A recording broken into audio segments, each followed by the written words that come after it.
की सड़कों का क्या हाल है, क्या यहाँ की नालियाँ साफ होती हैं या नहीं होती। यहाँ की जनता से जानते हैं कि मौजूदा पार्षद को क्या शिकायत है। सबसे पहले आपका नाम लेना चाहेंगे कि मौजूदा चेयरमैन से क्या शिकायत है, नाम बताइएगा। शिकायत ये है, मेरा नाम है अब्दुल गफ्फार अंसारी और यहाँ से मैं ऑल इंडिया मजलिस इत्तेहाद मुस्लिमीन से संभावित प्रत्याशी हूँ। जो जिस तरह से वादे किए गए, जो यहाँ से चेयरमैन पद प्रत्याशी हैं, यानी कि चेयरमैन है मौजूदा रहमत जहाँ, जिस तरह से कामकाज करना चाहिए था उस तरह से कामकाज नहीं हो पाया। अच्छा, जो जनता से वादे किए जाते हैं 5 साल पहले चुनाव के बाद वादों को पूरा किया जाता है? जी बिल्कुल नहीं, इसमें 10% भी लोग खड़े नहीं उतरे हैं और मुझे लग रहा है खड़े उतरेंगे भी नहीं, केवल जुमलेबाजी करते हैं। आप बताइए कि आपको क्या शिकायत है, मौजूदा चेयरमैन से कुछ शिकायत है कि नहीं है?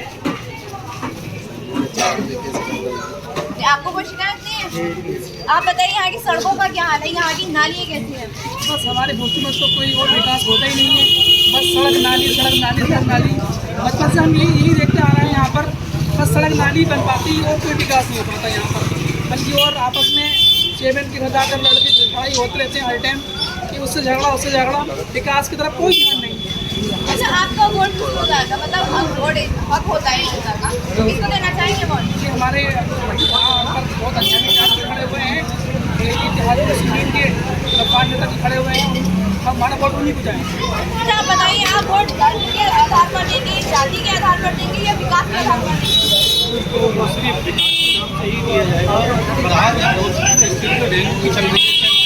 डेंगू को बहुत ज़्यादा से ज़्यादा बढ़ता जा रहा है और लोग ज़्यादा से ज़्यादा मरीज पहुँच रहे हैं। यहाँ पर डेंगू के ऊपर कोई भी सुनवाई नहीं हो पा रही है।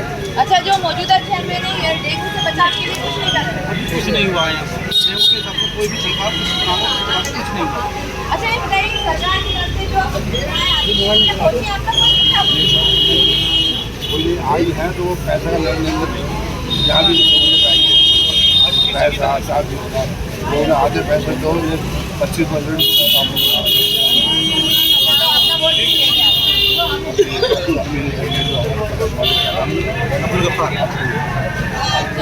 आपकी जो उम्मीदें थी वो तो उम्मीद ही रह गई, मतलब अभी तक पूरी नहीं हुई। तो जो आप प्रत्याशी को जिताना चाह रहे हैं, अपना वोट देंगे, वोट में मौका करने के लिए कितनी बातें कर रहे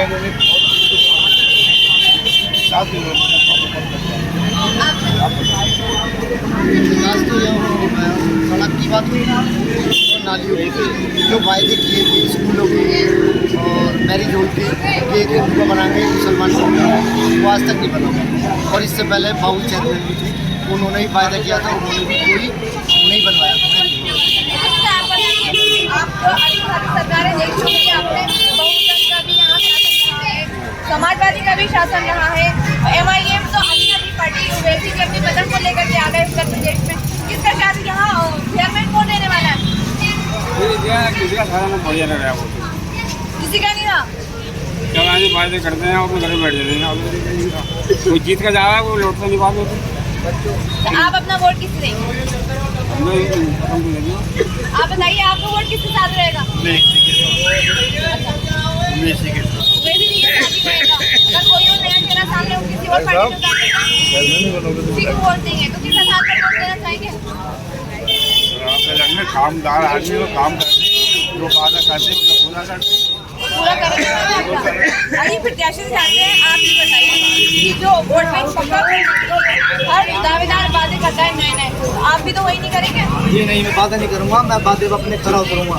जिस तरह मेरे भाई असदुद्दीन ओवैसी साहब, उन्होंने कोई अपना घोषणा पत्र जारी नहीं किया, कोई मैनिफेस्टो जारी नहीं किया, अपने वादे पर खरे उतरते हैं। इसी तरह अल्हम्दुलिल्लाह मैं अपने वादे पर खरा उतरूँगा इंशाअल्लाह अज़ीज़। अच्छा, आसपास कोई ऐसा कॉलेज जिसमें बच्चे गरीब बच्चे मुफ्त पढ़ सके, या आसपास कोई ऐसा हॉस्पिटल जहाँ गरीबों का मुफ्त इलाज हो? जी बिल्कुल, जिस तरह से हमारे भाई असदुद्दीन ओवैसी साहब ने हैदराबाद के अंदर एक अपना पत्तन लहराया है और अपनी बात को आला किया है।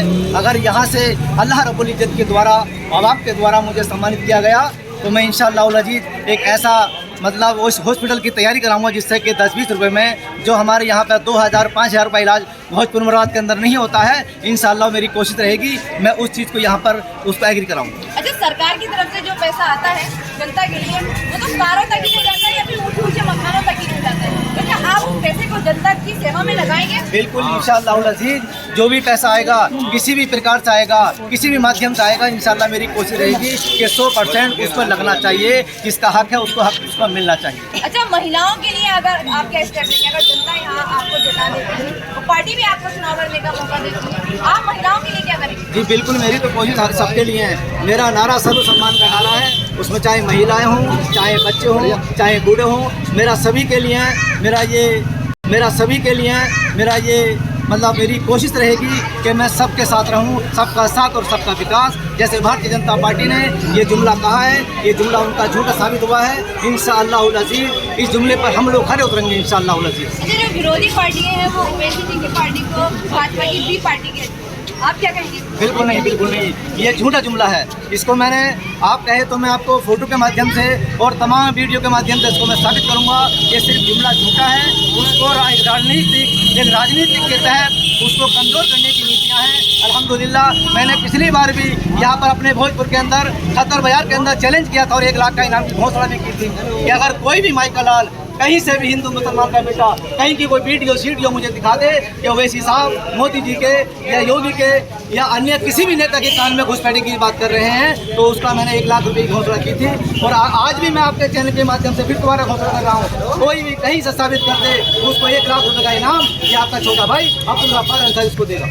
आप जो मुस्लिम सभी के साथ एकता व्यवहार करेंगे, बिल्कुल कोई भेदभाव तो नहीं होगा ना? बिल्कुल इंशाअल्लाह अज़ीज़, मेरा सर्व सम्मान का नारा है। हिंदू मुस्लिम सिख ईसाई मेरा ये नारा है और उसी नारे से मैं जुड़ा हूँ। और मेरा 15 साल का राजनीतिक सफर है, आज का नहीं है। मैं 15 सालों से 10 साल से असदुद्दीन ओवैसी साहब की सेवा कर रहा हूँ। अच्छा, आप सभी को साथ लेकर के चलने वाले, किसी के साथ कोई भेदभाव नहीं होगा? बिल्कुल इंशाअल्लाह सर्व सम्मान का मेरा नारा है और इंशाअल्लाह इसी नारे पर मैं चलूँगा।